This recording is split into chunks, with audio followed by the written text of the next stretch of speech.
Hi friends, welcome back to 5 Minute Modern. My name is Cindy, and today we're discussing arguably the most important photo book of all time, Robert Frank's The Americans. Ironically, although Frank's photo book came to be seen as a defining encapsulation of American society at its time, Frank himself was actually born in Switzerland to an upper-class Jewish family in 1924. At age 22, Frank immigrated to the United States, where he befriended famed photographers like Walker Evans and Edward Steichen. In addition to being a photographer himself, Steichen was then the director of the Department of Photography at the Museum of Modern Art in New York.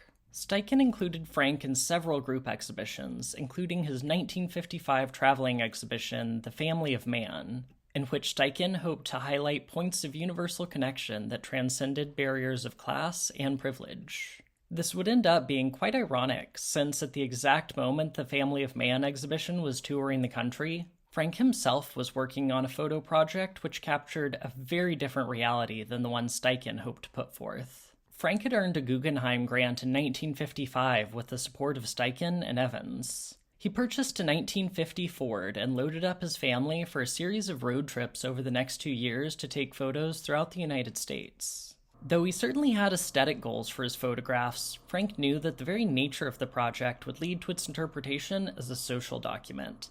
That is, an attempt to capture the realities of society in the United States at that time. At first, Frank's project might have seemed similar to Evans' famed 1938 photo book, American Photographs, in which Evans set out to capture the realities of American life during the Great Depression. But Frank's photos would end up being quite distinct from those taken by Evans. Frank shot with a handheld 35mm Leica. The lightweight camera allowed Frank to take quick and improvisational shots. Frank's extemporaneous shooting style often resulted in photos which were grainy, blurred, or off-center, all of which were regarded as marks of amateurism at the time. And yet, the quickly snapped photos often leave me with a sense that Frank has caught moments of trenchant truthfulness, as striking and as fleeting as lightning.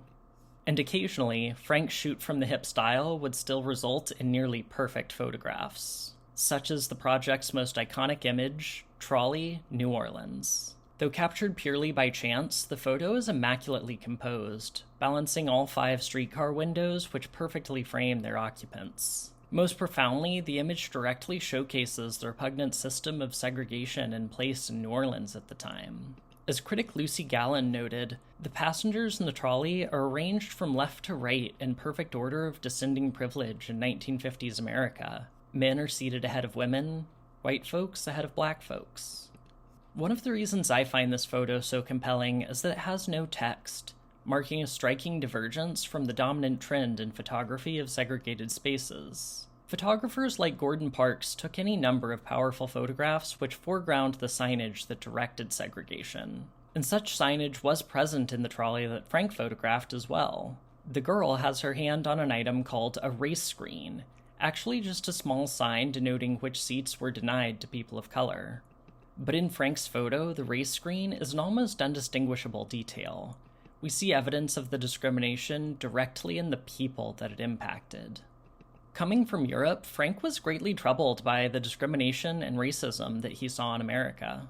In a letter to his parents, he wrote, "America is an interesting country, but there is a lot here that I do not like and I would never accept. I'm also trying to show that in my photos." In fact, while working on this project, Frank encountered discrimination himself. In November of 1955, while driving through Arkansas, he was detained by local police who were suspicious of his foreign accent and Jewish ancestry. Frank was actually interrogated by a local counterintelligence expert who assumed, bizarrely in my opinion, that Frank had gone to rural Arkansas to spy. Although Frank would later become a naturalized U.S. citizen, at the time of this work, he had an outsider's perspective. The resulting series captured the country with an unflinching realism absent in many of America's pictures of itself. Upon completion of his project in 1957, Frank selected 83 photos to include in a book, which would be titled The Americans. Initially, Frank struggled to find a publisher in the United States, so it was published first in France in 1958.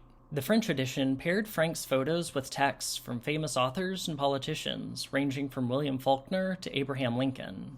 The incongruity between the often lofty ideals set out in the texts about America and the social inequalities captured in Frank's photos was deemed too hostile when the book was finally published in the US the following year. In place of these texts are simple explanatory captions and a rhapsodic introduction by Jack Kerouac, the famed beat writer then riding high on the success of his own American road trip project, On the Road. In the years since, The Americans has become one of the most influential photo books of all time. Frank's jazzy and improvised shooting style transformed the aesthetic standards for photography as a medium, and influenced countless photographers in the decades after the book's publication. But to me, the greatest impact of the book is not in its aesthetics, but in the straightforward clarity with which it captures a sort of alienation particular to America, where prejudices and inequalities divide us from each other and even from ourselves. Thanks so much for watching this one. Please let me know in the comments down below what you think of Frank's photos. As always, I hope you enjoyed the video, and I hope you learned something new. Please remember to like and subscribe, and I'll see you in the next one. Bye.